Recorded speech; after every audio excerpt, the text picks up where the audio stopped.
It's a great pleasure of mine to introduce our next presenter, Geshe Lobsang Negi, who is a senior lecturer in Emory University in the Department of Religion.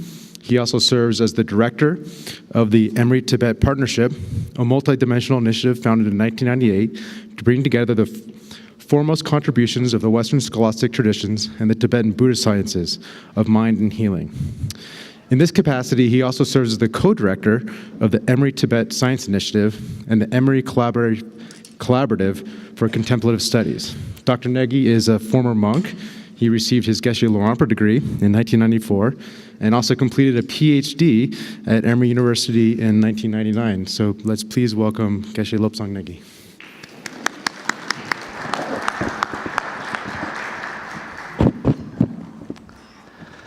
Thank you, Bryce, for the introduction. I'd like to thank Geshe Hatola and Dr. Bryce Johnson for coordinating this wonderful conference and giving an opportunity to say a few words in this most wonderful conference. So far, the conference has been most enlightening. The presentation from Dr. Grayson this morning and also yesterday from Chris and others, are clear kind of presentations that show that how scientific community is, thinking outside of the box. And I think this is wonderful as we continue these dialogues between the science and the contemplatives, or the contemplative traditions. What I want to say is a little bit about consciousness, since it is part of the title for this conference. And my title was that one need to be conscious to have a consciousness. Now, so far, the consciousness, as we have heard, it obviously has kind of dealt with a broad sense of consciousness. What I want to talk about is a very specific way the consciousness is understood in the neuroscience today, in the mainstream neuroscience today. And as we hold these dialogues, I think it's very important for us to have a clearer sense of what is meant by the term, specific term that we use when we engage the two disciplines, Buddhism and neuroscience. So in the neuroscience, I think that the general definition, if you will, for consciousness is more like a sense of self in the act of knowing.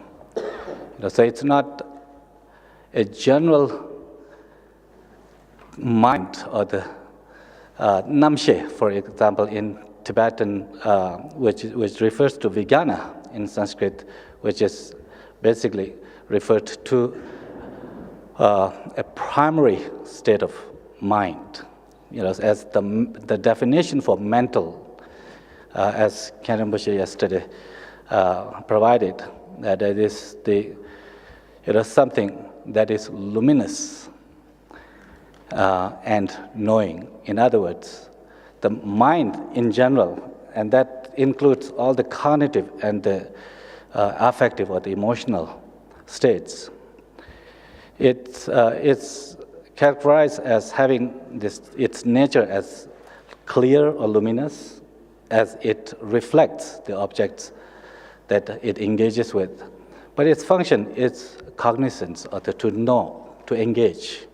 So in that sense, that definition covers the entire kind of spectrum of what is known as mind and mental factors, or the entire experiential world. But when it comes to namshe, which is usually translated as consciousness in English nowadays, in most of the Buddhist literature, that's a very specific kind of part of the mind. And if you look at the Tibetan psychology, there's primary mind and the secondary mind, sometimes known as mind and mental factors. The mind refers to that very kind of the basic nature of that aspect of the mind. In other words, the namshe, or that primary conscious primary mind, if you will, of course, it expresses through all modalities, through the visual kind of the visual perceptions, the auditory perceptions, tactile and mental, all six states of the, on all six mediums. But the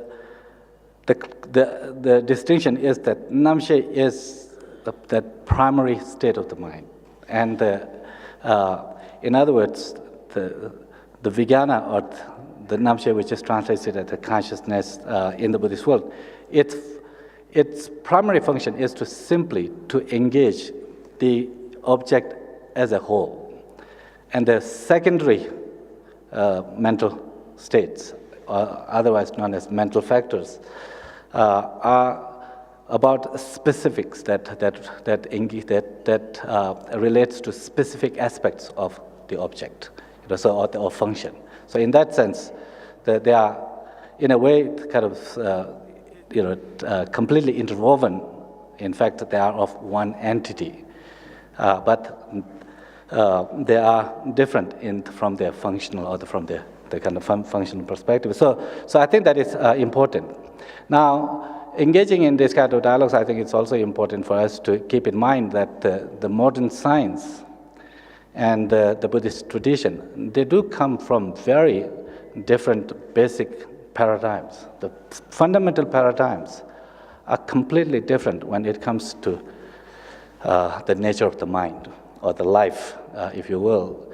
As the modern science sees that the life emerged accidentally, if you will, when the certain physical conditions were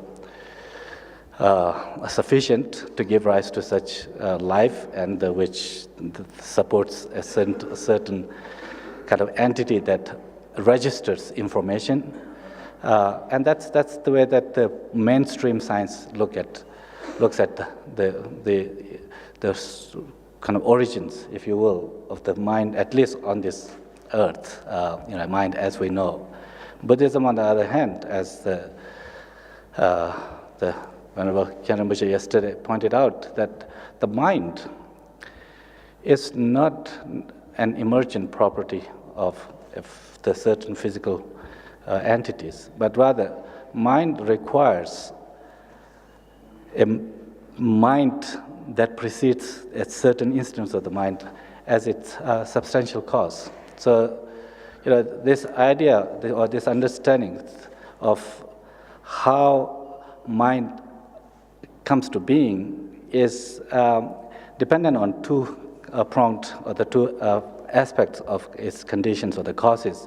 One is what is known as substantial cause, that has to be mind, and the contributing cause. And the contributing cause can be physical properties. And in that sense, that we can certainly, it can certainly resonate with Dr. Grayson was hinting today, that the brain may not be the kind of the efficient cause of the mind. In other words, the brain may not be the cause that itself has to give rise to the consciousness, but it certainly contributes to the various aspects of the mind. So that fundamental kind of the paradigm, differences in paradigm, I think we have to keep in mind.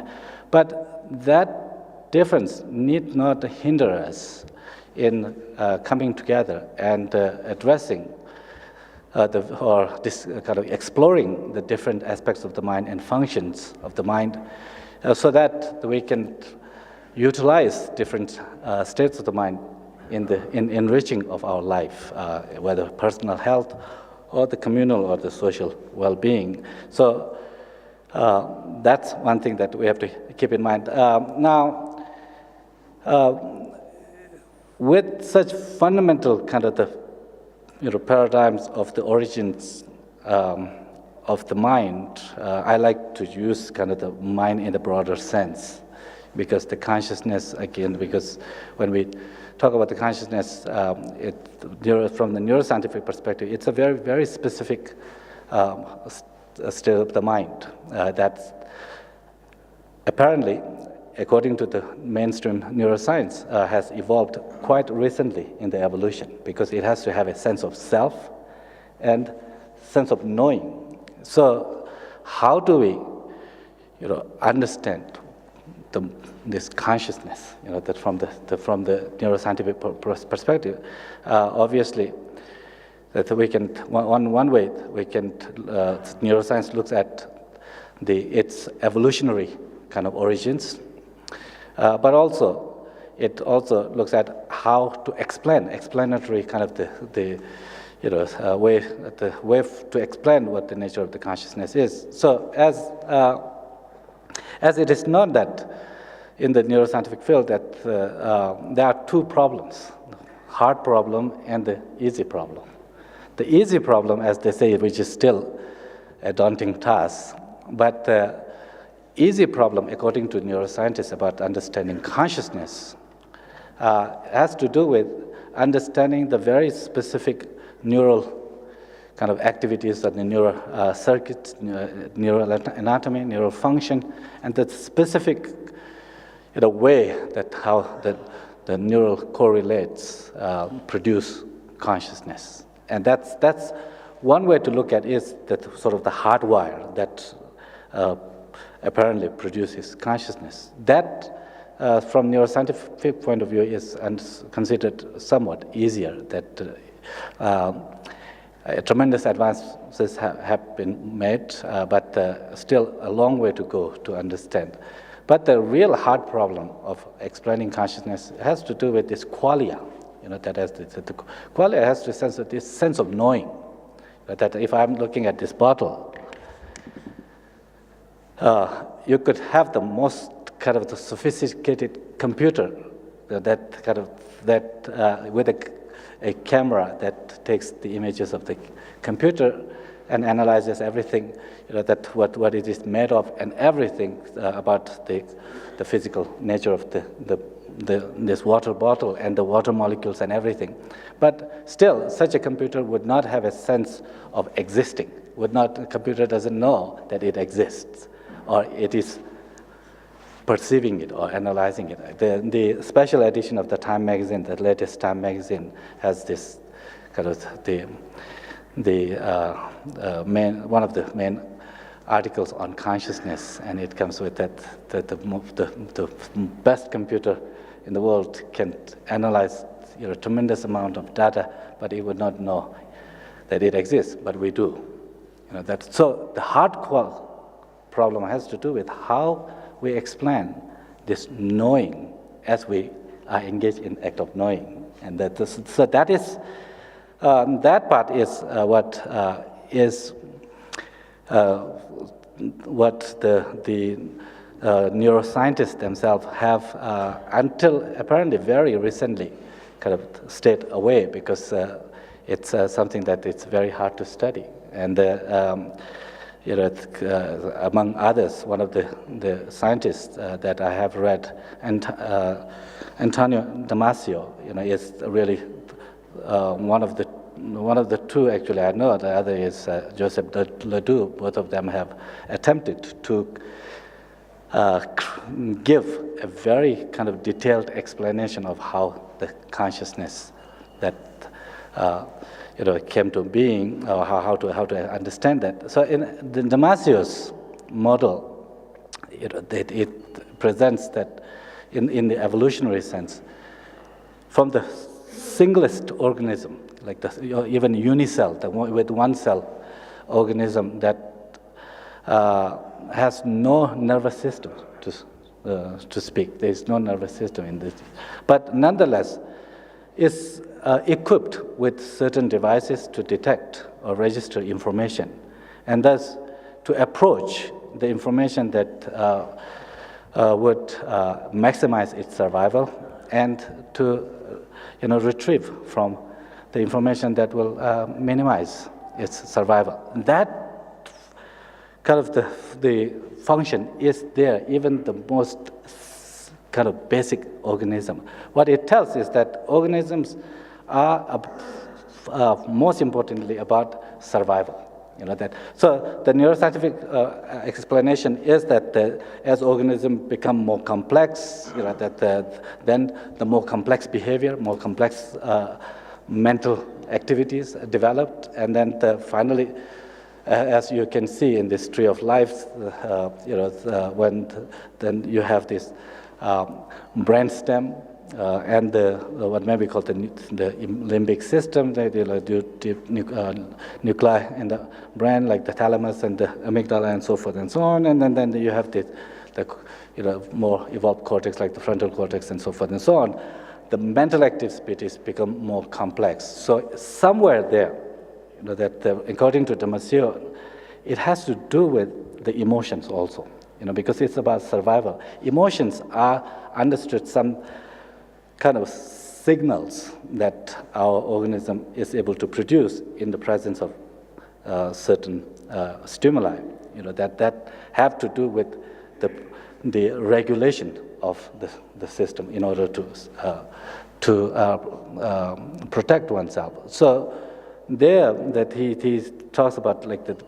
There's a level, a point up to a certain point, the organism in this evolution do act, with which from our perspective would be like that, as we do, that if there is a danger, we know that would be dangerous and then avoid or so forth. But in a sense, they don't have that self-consciousness. They don't have this self-awareness. But it's somewhat kind of instinctual. But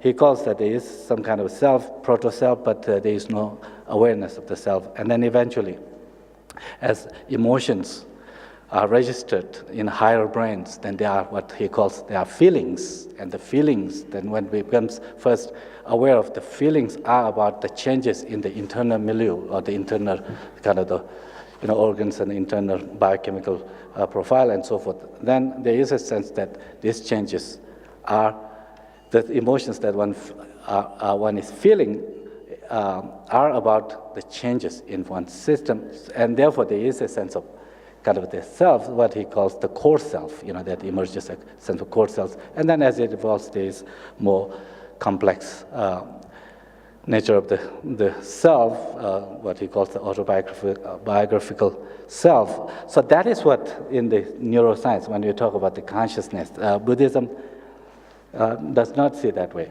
So that's why my topic was that you have to be conscious to have consciousness. From the Buddhist point of view, certainly you don't have to be conscious to have consciousness, because in deep sleep, according to the neuroscience, from this perspective, one has no consciousness because there is no sense of self or knowing, with a sense of self. That's not there. Even in the up until very recently, in 2007 or so, that even people in coma or little kind of less severe form of such unconscious state, known as persistent vegetative state, they were believed to be unconscious as well, having no consciousness. But that has changed, as some British and Belgian scientists, when they subjected these people to test by asking them to imagine or to giving them some names, and then the certain brain circuits that are associated with sound, the words, they lit up. When they were asked to imagine playing tennis, there are certain motor kind of the neural circuits lit up. Even when they were asked about their name, that apparently and I'm not a neuroscientist, so I don't have a very specific kind of name for this circuit, but there is apparently a certain area that part lit up whenever you think of your name or yourself, and then it's lit up. So it's what it should, it challenges the kind of prevailing idea that consciousness. To have consciousness, you need to be awake, in the conventional sense. That is, so when you see this kind of changes, it in a way, kind of demands the scientific community to step back and then visit how we understand consciousness. If those persistent vegetative states, people are able to create very specific brain images, almost no different than the people in the wakeful state, then how do we draw that who has consciousness and who has not? So these are some of the ideas. I think that in terms of investigating, or as we engage in developing better understanding about these inner states, methodology is very important. Which methods that we apply so far in examining any kind of the scientific object that one investigates. Mostly they have been external. Certainly the mind, the emotions, and the consciousness in the recent years have become the kind of object of scientific inquiry, certainly. But the approach has remained largely the sort of the conventional also. That is the third person approach. That the science, to do science, it must be kind of measurable in the third person sense. It must be repeatable, reproducible, and so forth. But there is a serious problem with that kind of approach when it comes to investigating the very inner states of the mind that are experiential. This third person approach, even though through indirect ways we can find very many correlations through brain imaging and the other behavioral kind of the changes and so forth and so on. But ultimately, as His Holiness the Dalai Lama points out in his book on this universe in the single atom, I mean, he has really very compelling kind of argument to utilize the first person approach also to investigating these inner states of the mind. And that's where the contemplative traditions become so handy, so helpful, because contemplative tradition like the ancient traditions upheld by these great masters, like the Nalanda masters, as Ishal would say, and kept alive in Tibet for so many centuries. And it is a living tradition that, where you can find that very advanced meditators, what they call the adept meditators. Here is an opportunity for the scientists to actually combine this first person and third person approaches to investigating some of these inner mental states. Now that's why precisely what has been happening, like in the Richard Davidson's lab in Wisconsin, I mean, that they brought these adept meditators, and in one of the very initial studies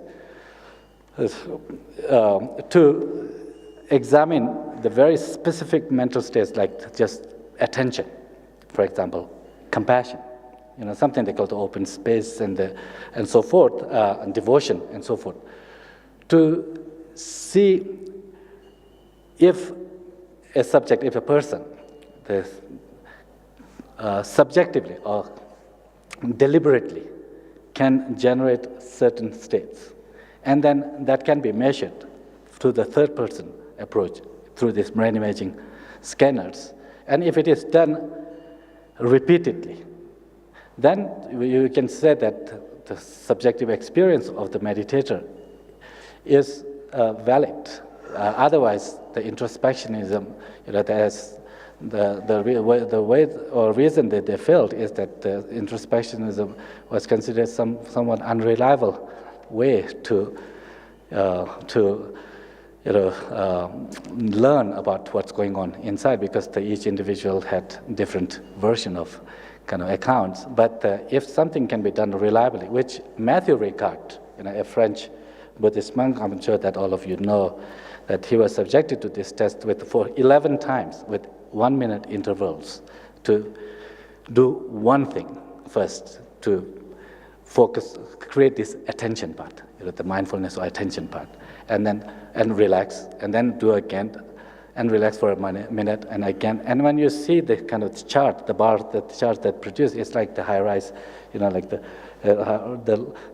shoreline in New York City with the high rises and the gaps and the high rises, precisely matching that 1 minute when he was developing the attention and so forth, and then that correlated with other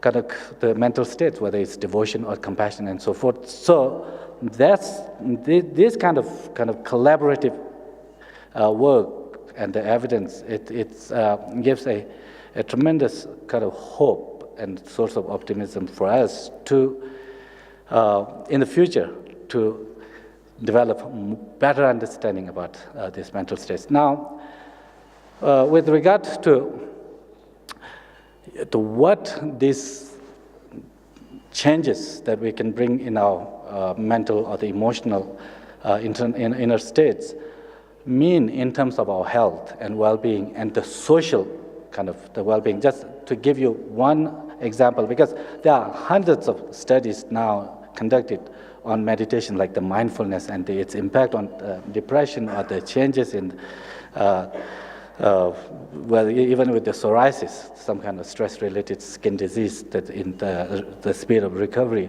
for such illnesses and so forth. There are hundreds of studies. But yesterday, we were one of the topics that was raised was that about this mental or the mind scope. That it need to understand, not just to kind of to look for in the extraterrestrial realm for life and what there might be, but we live in this globe, together as neighbors, as co-workers, and every day together. And this is where that if we are out of tune with each other, if we are not able to pick up each other's kind of mental state and so forth, we will not be interacting in meaningful, healthy way that would promote harmony and benefits and so forth. So, is there a way? Is there even a foundation? Is there a way that the contemplative practices can enable us to become better fine-tuned with the inner experiences of others? And the good thing again here is that the science and contemplative traditions have come together in beautiful ways at this point where there is actually this converging kind of the understanding from both traditions. From the neuroscientific perspective, the understanding about these mirror neurons that organisms have, particularly humans, with quite rich stock of mirror neurons, which apparently enable us to get into others' mind and body. I mean, that's whether it's not necessarily happening consciously, but you basically pick up others' sadness and the different emotional states unconsciously, in often time. But can we get better in understanding such? And this is what the hypothesis, I've got the thesis of Daniel Goleman's book, Social Intelligence. It has to do with in the social world that we live in. Social intelligence is so important for us to function properly in the social world, and the meditation helps become better, fine-tuned in kind of picking up others' emotional states. In other words, it helps with your empathy accuracy. And one of the studies we have done at Emory University, actually, in collaboration with your university, Chris, in Arizona. In this particular, the particular test that I'm going to say, and then I need to stop here, has to do with what is known as the reading the mind in the eyes. Reading the mind in the eyes. And that this is a test that having people just read the eyes, from the eyes, the emotional states. They're just showing the eyes part. And to see that how accurately they can pick up whether they are sad, happy, angry, and so forth. The idea is that the better you pick up, the better you will be, your empathy kind of the level is. And in this study that we have done with a meditation study called compassion meditation, cognitively based compassion meditation training, after 8 weeks of meditation, these meditators, when compared to the control group, they were much better in their accuracy was much higher than compared to the control. And it correlated with the brain imaging also, because they were also put through the imaging, and then there are certain parts of the brain, like the inferior frontal gyrus. I think that is the part of the brain that is rich with mirror neurons. There that you see that the meditators have greater brain function in that part of the brain, and there are actually three parts. So this kind of collaborations and are very promising and for us to have these dialogues together, and it's really extraordinary kind of vision of His Holiness the Dalai Lama to have had this kind of like 30 years ago, to where ahead of his time, that everyone's time, to anticipate that this kind of collaboration will bear this kind of fruits. It's really amazing, and I'm personally just very kind of indebted to have the association with the Library of Tibetan Works and Archives under Geshe Ladola's leadership to work on kind of a project which His Holiness the Dalai Lama has envisioned, or to promote this kind of understanding where contemplatives and the scientists can come together and collaborate in exploring these inner kind of resources that we are just barely kind of scratching the surface at this point. And it's a program for educating the venerable monks and nuns in the modern sciences, in the hope not for just to make them scientists, but to really to be able to tap into their knowledge of the inner world of mind and emotions, so that the whole world can benefit and be a better place. Thank you very much. Thanks very much. That was great, and we'll have a small question time which will segue into panel discussion on the nature of mind and consciousness. So let me start by asking Geshes if you have any questions to pose. Tanda tsenri tarwe gyurim shugoro beda tendi tsenri tarwe gyurim shugoro nga tsebuna chagmi durwa ina ta tsenri ya mangbuji tarwe gyurim nanglo la sardo shugoro sarje dini mangbuji chungyo bit dini tsona lido labordo tanda ngogam tsenri nanglo la tanda chik dudengi namsha dini ya shimchu nangyong tu zambala peche kurangdo nanglo shimchu tseto chibu ya libge bese tsona lido ra ta ina tanda wangzi tsenri ki desen nang lan dugi yoba ina mena tanda diyo wala wangza tsenri nang la tan yuldo tsenri singen tang yang ani karsore gomki tsenri san tanda diyo wala ani yang chi karsore semgam rikwas tende digi nuba tendang dingi pa ngagam tsenri dingi ki ani yargin do tang tenda dingi nuba tendang ngi dila pechi tis kebar yobe son doshi dingi zambala tanda wanzi tsenri nanglo ni yanchi sarji shugorbe tisya dila nuba chiru ten yakin dinde tsenri soba kayinare tsenri gerba yinare dila ya chik tusam shi yena mena di thola ya chik tsenri ki takalore soba nanglo ni di tazu ji kandi chena se di kandi shaj no. This question is for both of speakers, presenters, and when we look at the development of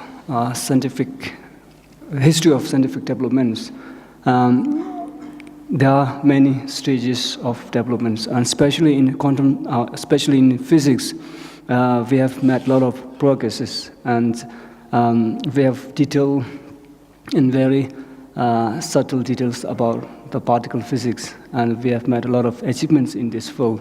And as compared to this physics subject, the neuroscience part, whether it is psychology or whether it's contemplative or neuroscience in general, is far lagging behind.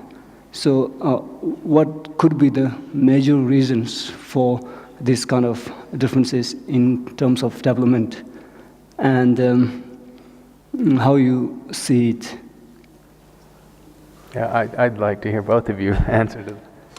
I have no idea, but it's a science question for the scientists. I'm not sure I can give you a good answer to that. Neuroscience and psychology have been lagging very far behind in this, but some physicists are now trying to tackle this in ways that we can understand.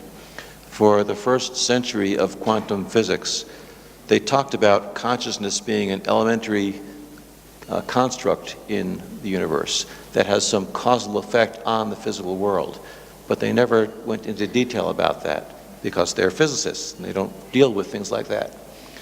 But in the last 10 years or so, there have been a few collaborations between quantum physicists and neuroscientists to try to explain consciousness in terms of quantum mechanical processes. And these are very rudimentary efforts right now, but they are bringing together psychologists, cognitive scientists, and quantum physicists to try to see if there's a way to be more rigorous about how to define the role of consciousness in the universe by some quantum mechanics. And just a comment, and Roger Penrose has written about this, and he probably was in the lead on some of this. It's not trivial because there are still very profound issues of quantum physics that are not well understood just within the realm of physicists. There are acausal effects in the laboratory that are not yet fully understood. There are correlated associated phenomena on macroscopic scales that are not fully understood. So it's one of those difficult situations where you're trying to marry a field that is itself not still fully mature after a century with a field that is, quite robustly immature. Yeah. And it's not clear how to proceed, in fact. You're not applying a finely honed, utterly mature, understood subject of quantum theory to a brave new world. It's a little messier than that. I would add to that these physicists who are being so brave as to tackle the question of what does it mean to be conscious and how does it relate to the physical world are sometimes criticized very highly by other quantum physicists who insist that quantum physics is purely a mathematical model. It is not meant to be real. It is just a mathematical way of trying to make predictions. And it's a mistake to try to get concrete about it and try to be real about it. And to just keep bouncing backwards and forwards here a little, and the evidence of that is the fact that in the profound philosophic and conceptual issues raised by quantum theory were clear to the practitioners in the first few decades, in the 1920s and 1930s, the Heisenberg, Bohr, Einstein, and so on. And they essentially punted, or they sort of set aside most of that profound subtlety and incomprehension, and in favor of something called the Copenhagen interpretation from Niels Bohr's influence in the 1930s, where they just became pragmatists who applied the theory. In the quantum electrodynamic theory, it's accurate to the 12th decimal place. It's an incredibly precise theory, works in the lab hundreds of thousands of times a day, and most practicing physicists set aside philosophical explorations, and it became, as Bruce implies, somewhat disreputable to put that on the table, although it was never addressed. It was never properly dealt with, even by the titans of the field, the true geniuses who conjured up the theory first. So it's sort of still waiting to happen. But part of the reason that the physicists may not have tackled the very issues of mind and all this consciousness most kind of seriously may have to do again the methods by which the experiments are done. The heavy emphasis on the third person approach. I think that in many ways would prevent to tackle that something that is essentially an experiential world that one needs to bring that subjective kind of the part as well. That's why the behaviorism was when the scientists finally began to tackle the psychology, it was behaviorism, because you can measure the behaviors of. You cannot. They put the mind in the black box. You cannot talk about the mind, but what you can talk is stimulus and the response. So you can measure the response and then not the stimulus. Only in the 50s, when the cognitive psychologists, after the artificial intelligence kind of computers were developed, and then with some idea of kind of this information processing, then they began to create the new models of the mind and the memory and so forth, perceptions and so forth. So I think that it has to do also with the method, that for investigating the mind is not, the third person approach is not so direct way of investigating when it comes to mental states. And maybe more questions. And while we have questions here, as we move into the panel discussion, I invite the audience to contribute another set of questions on any topic that's been mentioned today, and some, of course, were already raised yesterday, and we'll feed them into the discussion.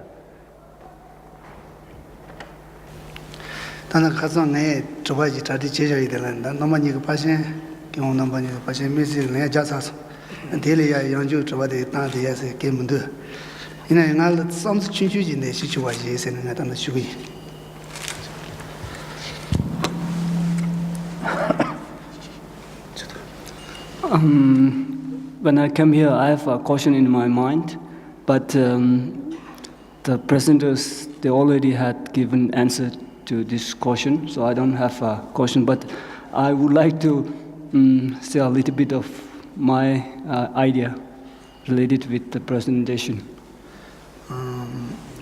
Tanda de Gijilato Laje, Ani Tanda David Nakazande, Breads, Ani Kazanlia, Gigim Mombushi, Anzol, Penny, Dawaji, Loti Numbers, and Tozo Suma, Tony Layaji, Shamsen, the Niji, Tony Ba, Loti Chetan, the Zotini, Soso Ging, any in Simban of Chonsons, and Pemzo Pantun Dus.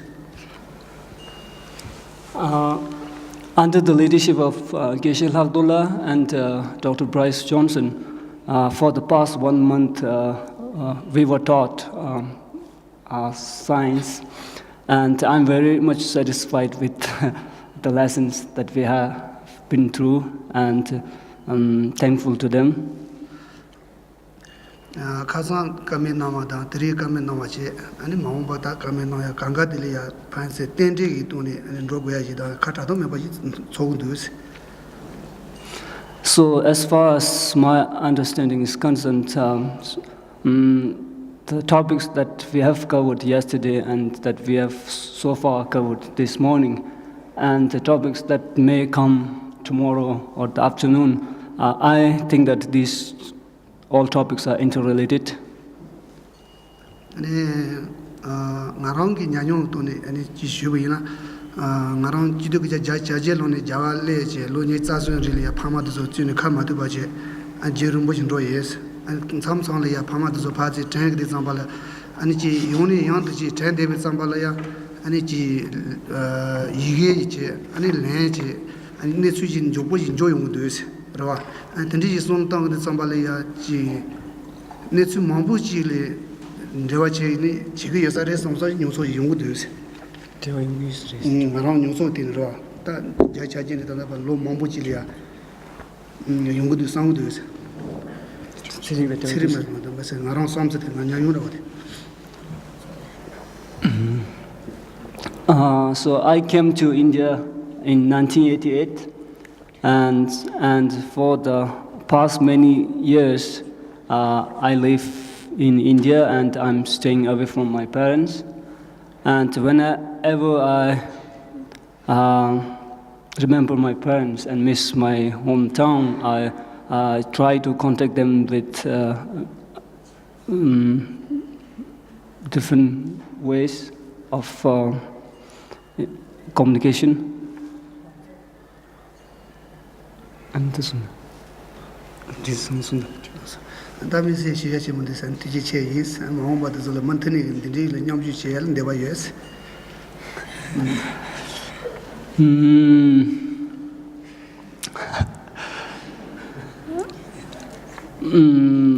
I think what he meant is that, like, because of science and technology, and because of scientific achievements, it was very much easier for them to communicate with parents and relatives back there in Tibet. And I hope that this kind of dialogue and the program will continue in future also.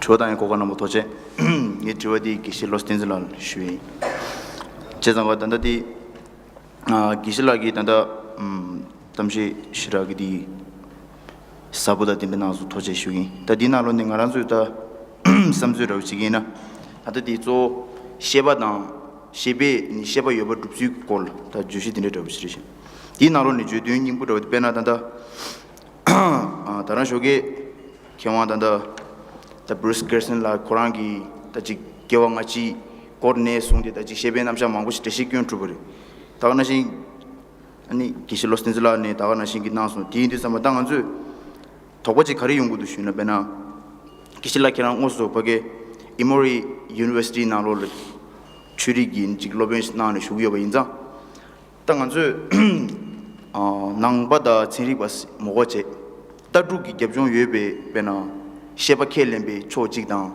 ani tanda sheba yoba thamma chebe ani disinjig ni yongorwa chezanga sheba tadrugi gyabjon yobe sheba yoba kelegengi nganzu ngoni anchi sheba di rathoya da ani shebe yu riksui da dindegi kolla ani tablam do khari nyeyo nas sawa digan anchi maombal da dingi ni tumbicha suye kolla ani kisla rangi anchi susugi da chalen tarna chachi kharina shuena 디콜 소로나 슈에 한다 간주 페나타 셰바스 디sambo dom gebela ushi chadi korwa kunshi sineri taganashi namba 셰바스 ni simjus ni karsini se shiri bodi shebe ngozam shana digi yoba inza tadi mai bechin benatanda sinri ba chamada mare de zo samkam rigo wanam gi shebe namsha tapiji geju si digi yoba do sedu yungudo dindi sambane ta sheba ke lembe ganju ngwen digan 마음반당당 간대요나 단타 탈만 야시 가르시기요나 스타 조디 기실랄 간디슈에도시 도제나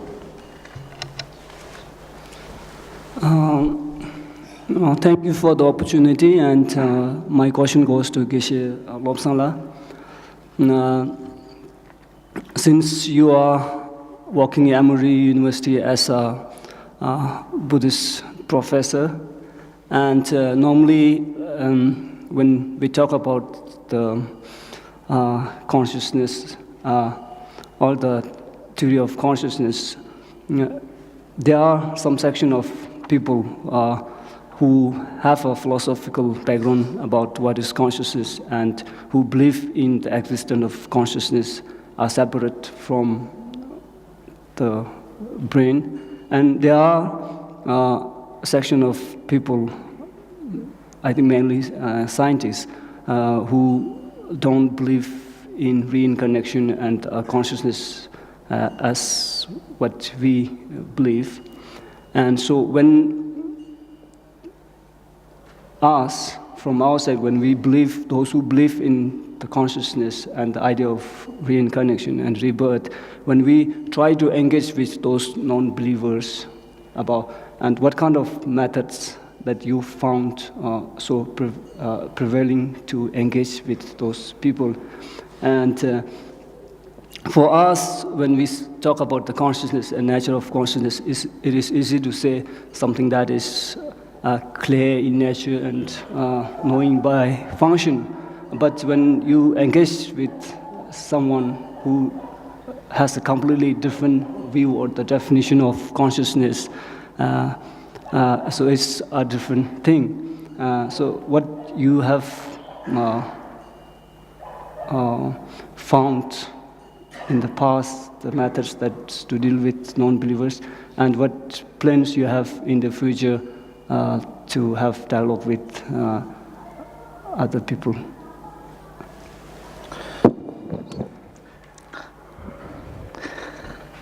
Lo kashe ring la page nupcho deche ani nupcho ki chik Senriba inare, Tatu Pankin, Kunazota, Shipchet, Test, Chick to Lenchia, and Negi, John Sonsa, Chick Shuaina, Chick. The Pena Kyawangachi, Kel Lambert Tone, Chick. The Sheben Namshata, the Nesha, the Peche, that Chulu, Nupcho Chasha, and Chulu Tony, the Chulu Chasha in a penny issue than Judah, Kache Chulu, the Senikawangama, killing Marval, Kawachimata, Chik Yovachimato. That Tadu Makin to Sonala Kandatashi in a pitching at Shirai Gumel. But not so get that Pena the Samsona, Shebe Namsha, Chick. Nupchoki that Kawan so not that Yam to Dolanchati, Jakshoot that and the cognitive scientists and young to cognitive psychologists and they Yudo some kind of request. What they Peche Nangshut and that chick Nangshut and Yam to Chane chick Tuncho Kare Yume and it's Taganashi chick. Penat Nato Tempecola, Tempe in a Tahanashi worship at the Mixi in a dead and dishing any chick that Nyonsorgi Korea emotions said.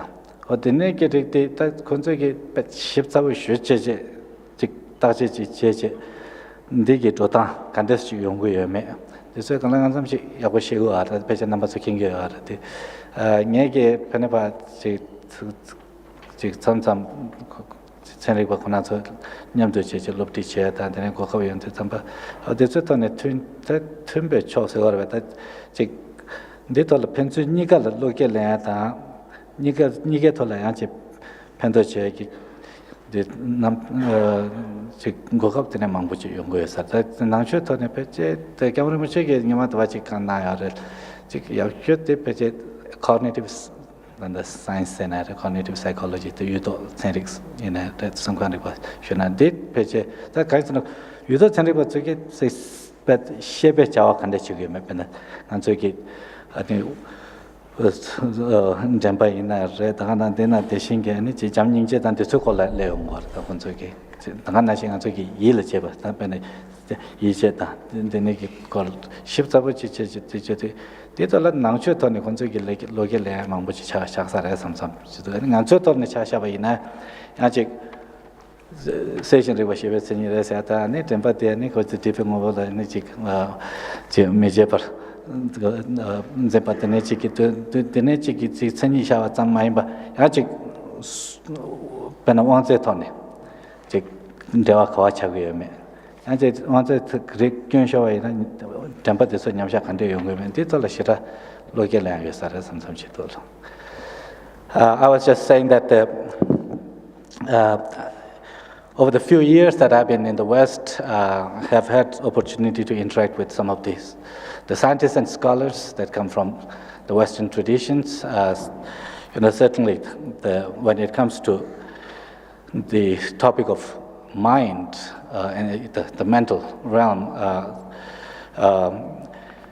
approaching it from the perspective of having previous and future lives, it's somewhat limited to religious tradition. Even in religious tradition, in the monolithic religious tradition, that the previous life is not accepted. That the one maintains that you have this life and then it continues into the future. But there is no position about the previous life. And the philosophical position, I'm not that familiar with the Western philosophical positions, but I've had some opportunities to interact with the scientists, particularly cognitive psychologists and those who are working in the realm of emotions.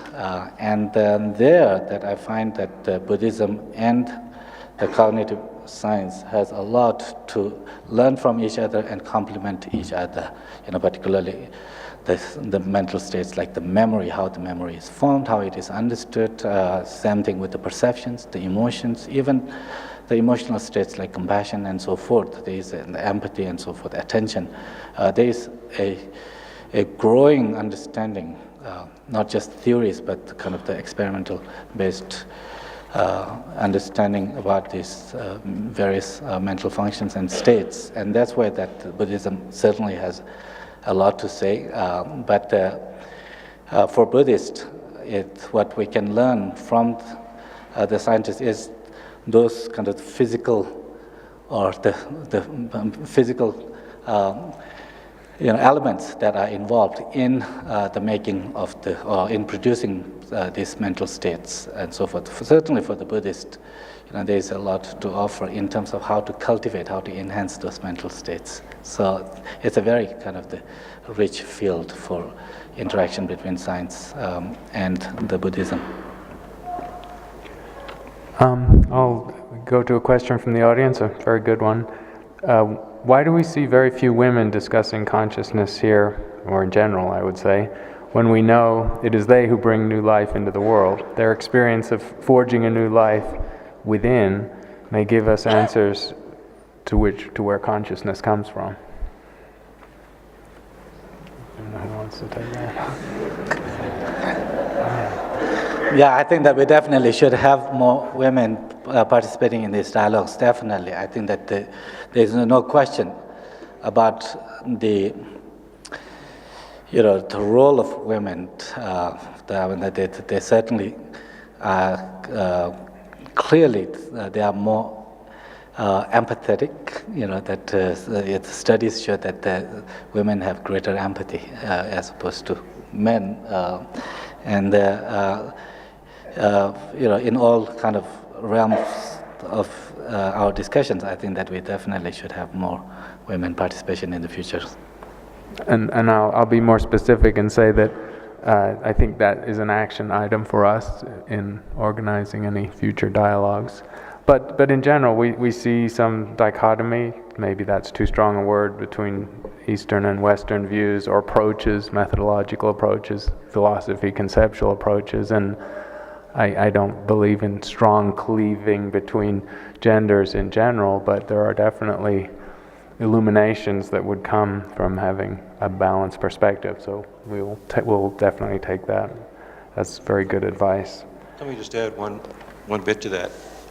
There are many studies showing that women experience more spiritually diverse states than men do. And when they do experience these altered states, they're more likely to engage them more fully than men do. But what women do not do is try to understand it and put it in terms that they can translate to other people. That's something that men are more likely to try to do. So that's why you may see, although more women experience spiritual states, more men try to study them and try to understand them. This is a question, this is probably for Bruce, this is from the audience again. It relates to that, it's the business of having to describe. And you alluded a little bit to this, why are out-of-body conscious experiences so much related with our body senses, seeing, hearing, feeling? They're specific to the human experience, when you might imagine that an out-of-body experience could encompass all sorts of, have qualities that were well beyond sensory. Is that sort of just a problem that you described of the difficulty of verbalizing something that may be hard to verbalize? I think that is the problem, and this is best typified by the people that Kenneth Ring interviewed who were blind from birth, and in their near-death experience, they could become aware of things, including colors, which they have no experience with. And when we demand that they tell us about them, they use the vocabulary of vision, which is the only vocabulary we have to describe what things look like. And clearly they weren't seeing things. They weren't in their bodies, and whatever they were in didn't have eyes, so they weren't seeing things the way we were. Plus, for these people, their normal physical eyes didn't work. And yet, when we ask them, what did it look like? You have to use the words of vision. So we're forcing people, when they have out-of-body experiences, to use body language to describe it to us. This is a question for the Geshes from someone in the audience.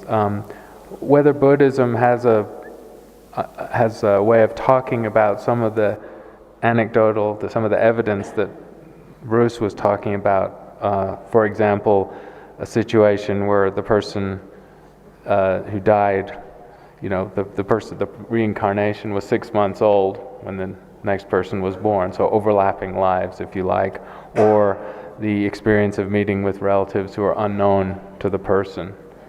Do some of those pieces of evidence that Bruce was talking about, do they make sense in a Buddhist tradition? kiran suche ndi tanda shoge gen Bruce Lee tanda tamshik nanglola ani kewa chima de tewe ke pangta mangbuchi shesons cheza di ndu zambala pechashana ani jika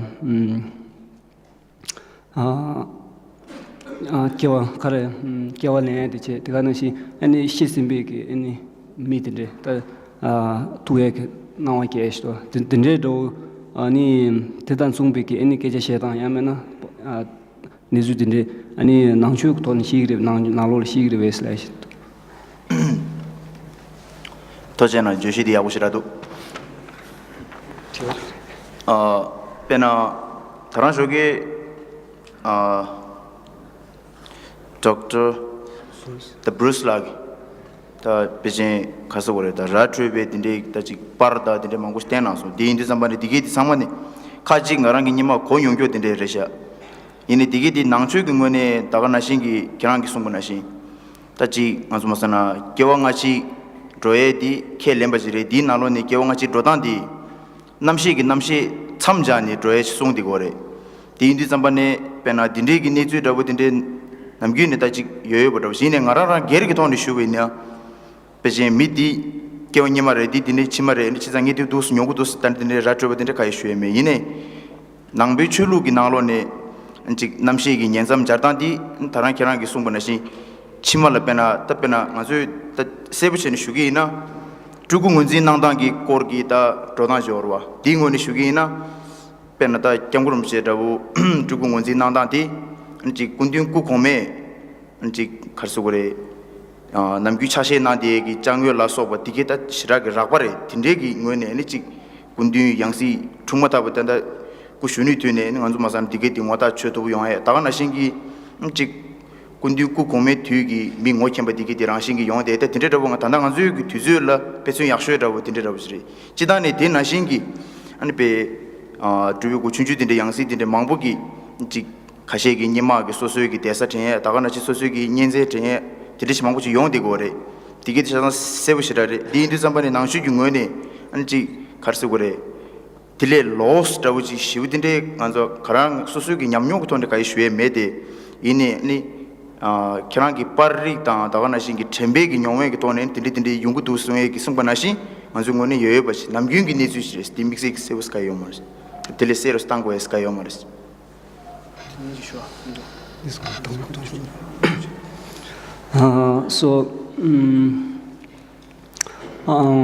all the evidence of rebirth that is shown by Dr. Bruce Grayson in the morning.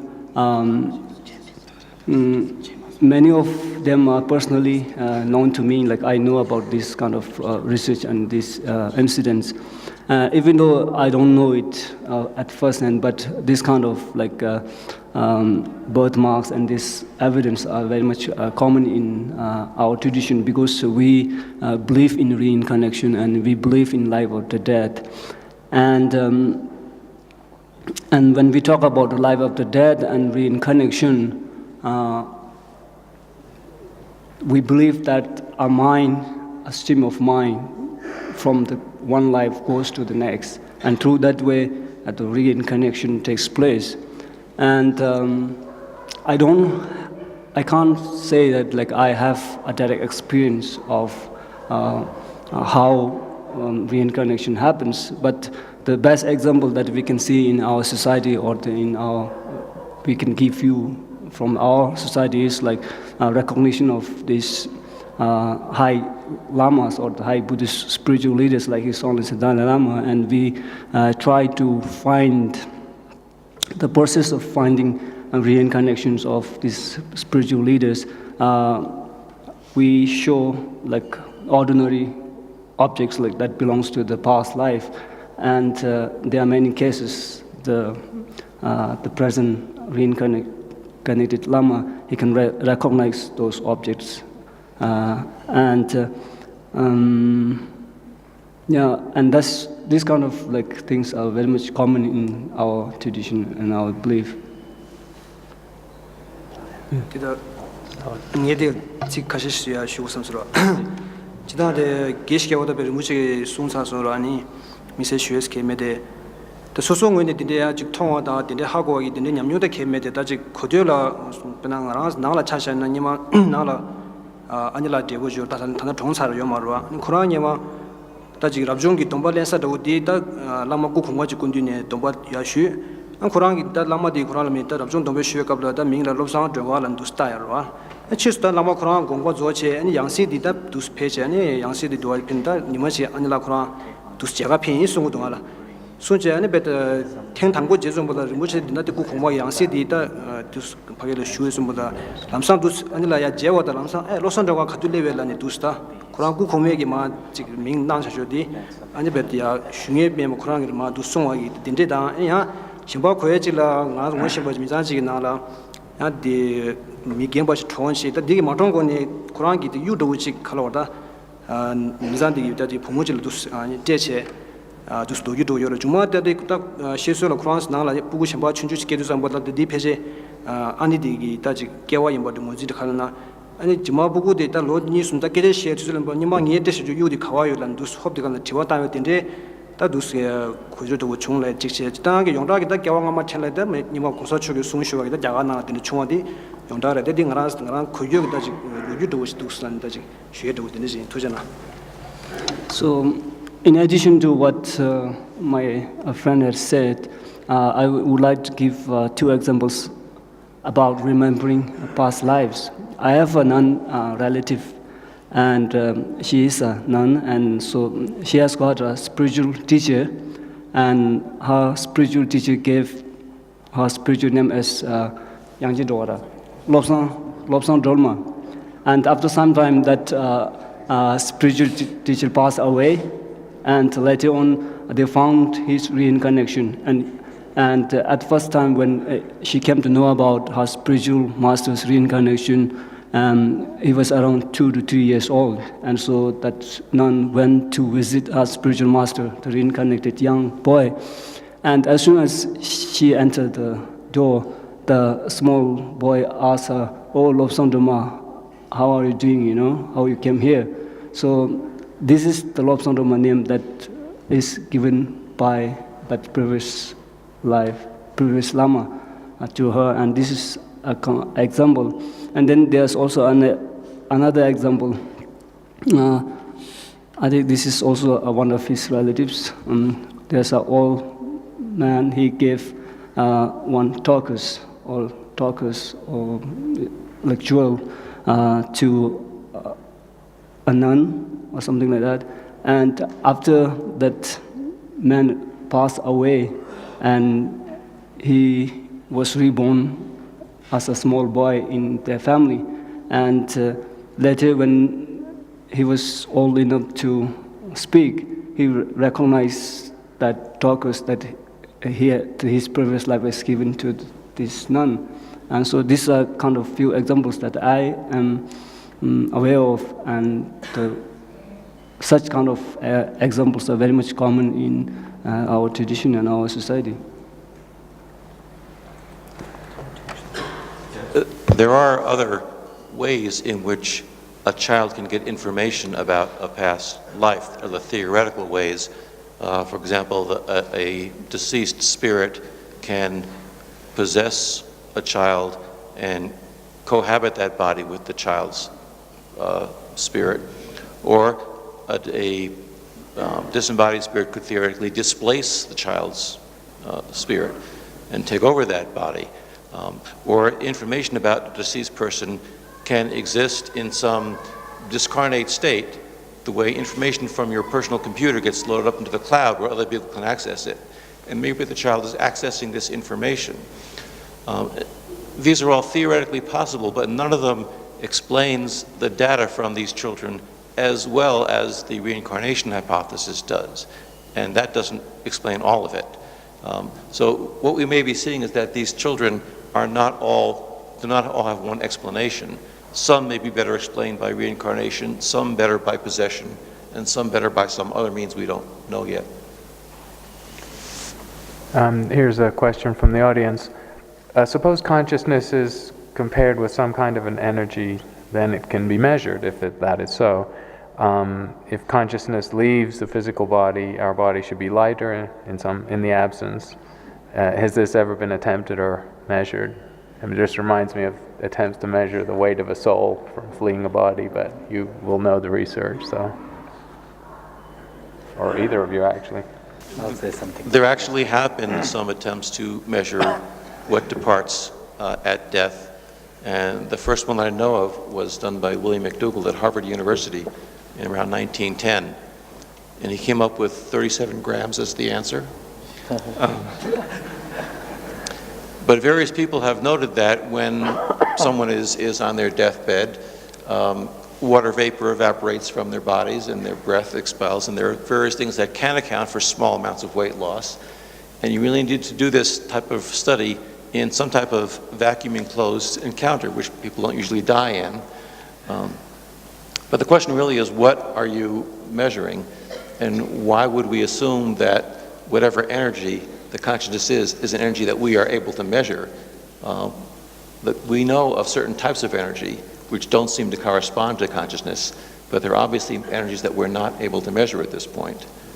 And we have to make assumptions about what we can measure, we have the technology to measure.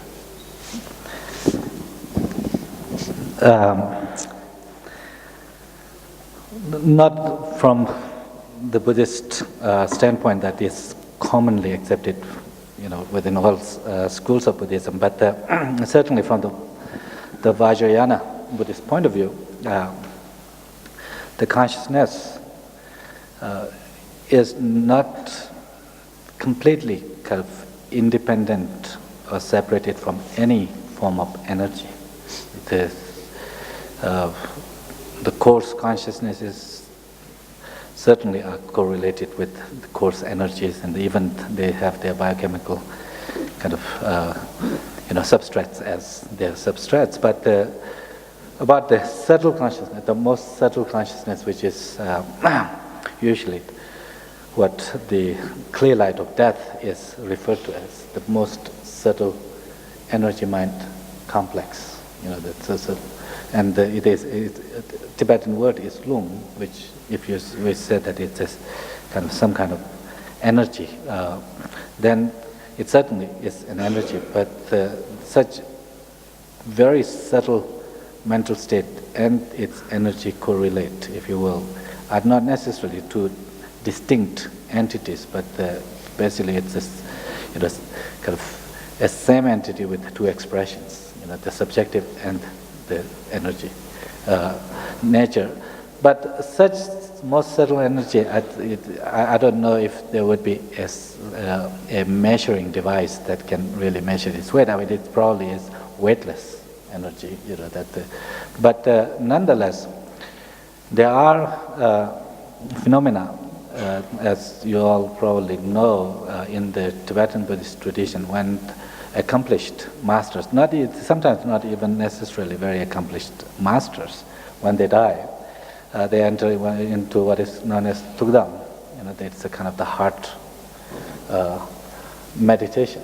That is, that when the clinical death has occurred, but still such a person's all kind of the physiological states remain sort of intact, instead of deteriorated or decomposing. At times they can go for weeks. Just a couple of years ago, one of the great masters in South India who remained in that post-death meditation, if you will, or to them, for 18 days. But now there, the scientists, actually from Richard Davidson's lab, they had left some device to measure some kind of heat, if you will, or some signals, that may be measured at the heat, whether the differences in terms of the heat, and such energy, might be picked up by if there is a very kind of sensitive machine like that. But that's something that yet to be seen, But it's something that His Holiness is very interested. And then when Rich Davidson was here in Dharamsala in October for Mind and Life conference, actually that after the conference he was introduced to several of the people who had served such masters during the kind of the illness, and then after taken care of them during that post-death situation, post-death meditation situation. And I don't know what, when it's actually measured, if it will, there will be a machine sensitive enough to pick up those kind of very subtle signals. I retrieved you mentioning the heart made me retrieve a question from the pile from the audience, and this is very much in the manner of Western sciences has of course consigned the heart to just be a pump. So why scientists are only investigating the brain along with the same facts about the mind? According to Tibetan medicine, the heart is also important to the mind function. So are Western scientists missing something even in the looking at so strongly at the connection of mind and brain? Well, there certainly are large collections of nerve cells in different parts of the body. We call them ganglia. There's certainly one around the heart. There's one in the gut.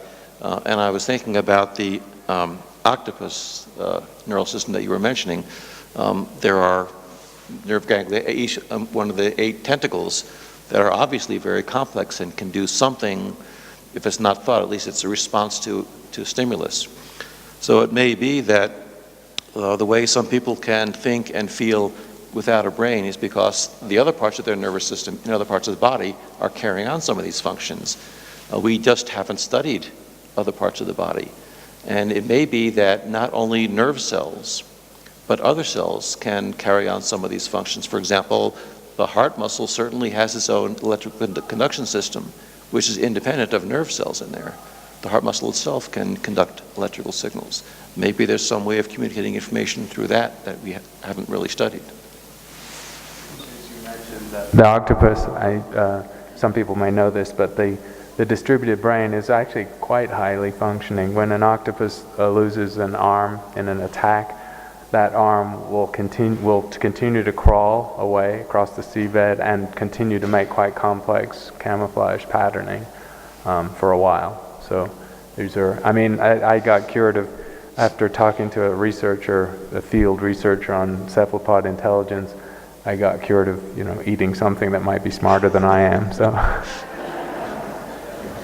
But I believe that there are now there are small but certain group of scientists who do put as much emphasis in the body as they do in the brain. I know that at Emory University we have the Department of Psychiatry with Andy Miller and his team.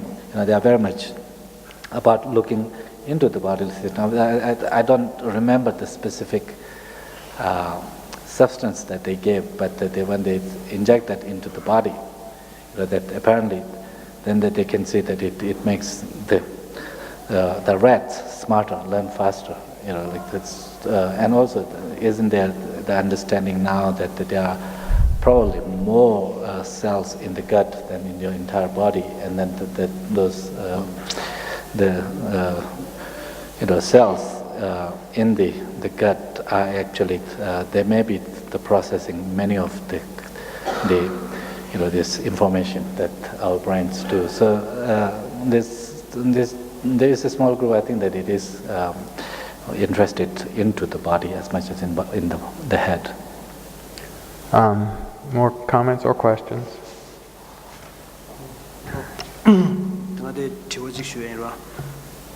이 티와디 가서 프로페서 브루스 그레슨라 슈엔이로 아니 이 티와 가서는 다나슈게 고랑에 담신나요 가도 다데 지금 심주 망고 쇼신나셔로 아직 레벨 마데마다 직 겨왕아지 챙에다 직 가서 담 시타베 미 통해라 쏘고든 좀 망고지 심주나 슈나셔스로 아디 가미즈레샤스 이제 심주 나위 탐마들 주dom들 아니 쿠란라제 직 디덩을 인다 메기 등 예바디 가주승에 요라 직 티와직 슈에 종로 티와직 체 디네 아니 그나 아주 낭바다 낭베톤의 시에다 체릭베다 미교 쪽으로디 아주 다 녀다 주기 강에세기 돌아디 양나들이 삼기로와 인자다 체리병원에 다백 니에게 돌아다 가리나 다 주기 샘제도나 가나 가점기 딱 등에 망보지 세트위어다 저 샘기 등에디 돌아단다지 따다지 가로다 세트 유결로 매야로다 남배 슝네 시에디 조다 망치다 샘다지 강에 샘 강에 세당에 돌아지 답라 망고지 도스다 남배 슝네 도스 시기요래 다 디시아와들라다 단다디 어제 체력 원담기 디시아와디 따지 demba 가주스 인다 메기 따지라 예와 가주스 얘기요다 디게 안다 어제 체력이 따제 체력이 네 인다 메스로와 किसी ताजे छेगी ने लाई ना दिला ताजे खालिस Nagi Yoda मतलब चिवा जो चिक छिरवा किसी ताजे नागी योना थांदे की छेरी बेगी ताजे डोमशी जोरवा चिकता ताजे छेगी ताजे नामशा जोरवा नामशा दिला दि 교당 고다 무거스 दिला ताजे वा데 छेरी 원담 기 교당 얘기 ताजे 탑람도 직 ताजे 차시도 요다 메란 ताजे 모디 치와디 또 신이 총성 도치스